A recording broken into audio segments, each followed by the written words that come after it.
कल बच्चों तुम्हें कुछ न्यूमेरिकल कराए गए थे और कहा गया था कि भाई जो कोई क्वेश्चन नहीं होने का वो पूछ ले।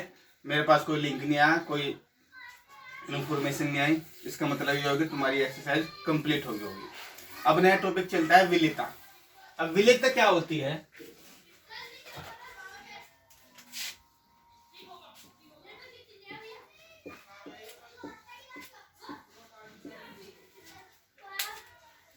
किसी निश्चित आयतन में ये निश्चित ताप पर किसी विलायक में अधिकतम मात्रा का घुलना, जो अधिक से अधिक घुल सके, उसकी विलेयता कहलाती है। और यो ठोस द्रव, गैस गैस, द्रव द्रव, गैस द्रव अलग अलग होगी। ठीक है, तो सबसे पहले है तुम्हारे पास ठोसों की द्रव्य में विलेयता। अब ठोस की द्रव्य में विलेयता क्या है? जैसे तुम्हारी शर्करा होगी, चीनी होगी, नमक होगा, पानी में घुलेगा। ठीक है, ये सब द्रवों की प्रकृति के ऊपर निर्भर करता है कि कौन सा द्रव या कौन सा ठोस किस द्रव में घुलेगा। जैसे चीनी और नमक तो पानी में घुल जाएगा, परंतु नेफ्थलीन और एंथ्रासीन आपस में नहीं घुलते, जबकि दूसरी ओर नेफ्थलीन व एंथ्रासीन बेंजीन में आसानी से घुल जाएंगे। तो ये इनकी प्रकृति के ऊपर डिपेंड करता है। इसके बाद एक अवस्था आती है संतृप्त अवस्था। तो किसी विलयन में वह अधिकतम मात्रा जो उसमें घुल सके, वह उस विलयन की संतृप्त अवस्था कहलाएगी और वो विलयन संतृप्त विलयन कहलाएगा। अब विलेयता पर ताप का प्रभाव। ताप के प्रभाव से तुमने देखा है, ताप बढ़ा देंगे तो विलेय और विलायक के कणों में की गति बढ़ जाएगी, स्पीड बढ़ जाएगी। स्पीड बढ़ेगी तो उनकी आपस में, उसके अणुओं की आपस में टक्करों की संख्या बढ़ेगी। टक्करों की संख्या बढ़ेगी तो विलेयता बढ़ेगी, अर्थात ताप बढ़ाने पर भी विलेयता बढ़ेगी। इसमें तुम्हारे पास दाब का प्रभाव डालना है तो ठोसों की द्रव्य में विलेयता पर दाब का सार्थक प्रभाव नहीं पड़ता। दूसरा है तुम्हारे पास गैसों की द्रव्य में विलेयता। अब गैसों की द्रव्य में विलेयता भी हेनरी के अनुसार है। हेनरी ने यह नियम दिया था, इसके अनुसार स्थिर ताप पर किसी गैस की द्रव्य में विलेयता द्रव अथवा विलयन की सतह पर पड़ने वाले गैस के आंशिक दाब के समानुपाती होती है। यदि तुम्हारे पास कोई द्रव है, इस तरह का ये द्रव है और इसमें हम कोई गैस डाल ले, तो इसकी विलेयता गैस के दाब के ऊपर डिपेंड करेगी कि इसका फोर्स इस पे कितना पड़ रहा। ठीक है, जितना इस पर दाब होगा उसकी इसमें इसकी विलेयता होगी। परंतु डाल्टन के आंशिक दाब के अनुसार देखा गया कि गैस का दाब मोलों की संख्या के समानुपाती होता है। ठीक है, तो एक नियम निकला, किसी विलयन में गैस का मोलंश उस विलयन के ऊपर उपस्थित गैस के आंशिक दाब के समानुपाती होता है। यानी कि मोलंश x समानुपाती होगा p के। तो x बराबर हम k p भी लिख सकते हैं, जहां के क्या है, नियतांक है। हेनरी ने फिर इस नियम को दिया, तो यदि हम आंशिक दाब की बात करें तो आंशिक दाब भी मोलों की संख्या के समानुपाती होता है। तो हेनरी के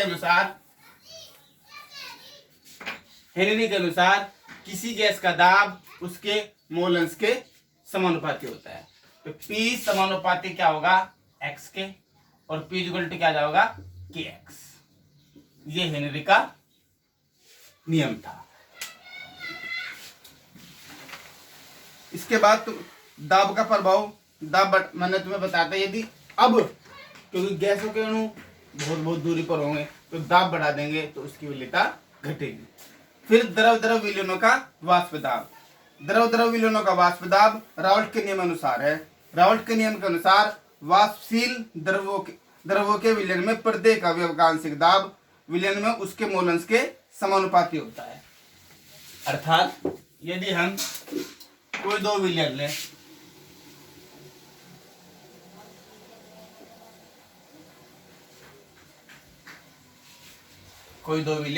लें,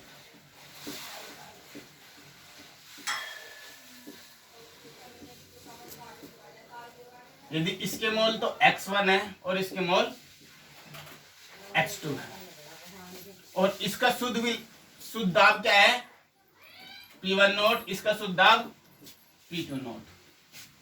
तो इसका दाब कितना होगा P equal to P1 note x1 और P1 equal to P2 equal to क्या होगा P2 नोट x2। तो डाल्टन के आंशिक दाब के नियम से कुल दाब बराबर क्या होगा, कुल दाब P बराबर P1 प्लस P2। तो P बराबर हम क्या कर सकते हैं P1 note x1 P2 note x2। परंतु हम जानते हैं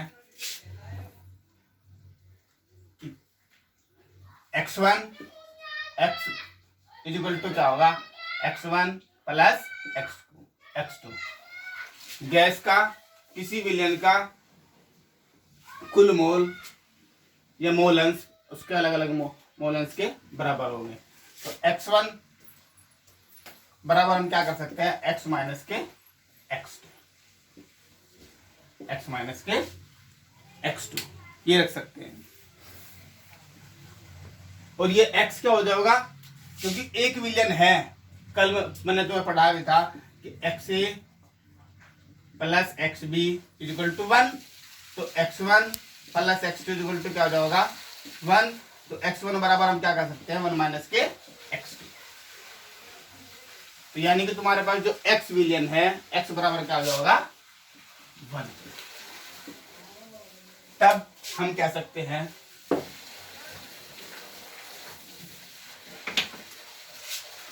P equal to P1 note x1 की जगह क्या रख सकते हैं 1 माइनस के x2 plus P2 note x2।